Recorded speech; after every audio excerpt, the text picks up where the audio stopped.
Here at Bradford College we have a dedicated team of industry placement officers and work experience officers to help you with your work placements. All courses here at Bradford College have work placement attached to them, which will give you a real insight into the industry that you've chosen to go to. This will give you a meaningful opportunity to gain the valuable knowledge needed for when joining the world of work. Work placements are a great opportunity for you to gain hands-on experience in the world of work.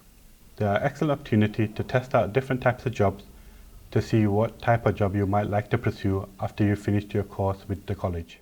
During your work placement, you will learn about the different skills required for different industries. You'll meet employers who will share their experiences with you and help develop your own skills in the industry. This will come in the form of in-person work placements or an employer-set project which will be carried out over the duration of your course. Work experience officers also arrange insightful trips into different organisations linked to your chosen course.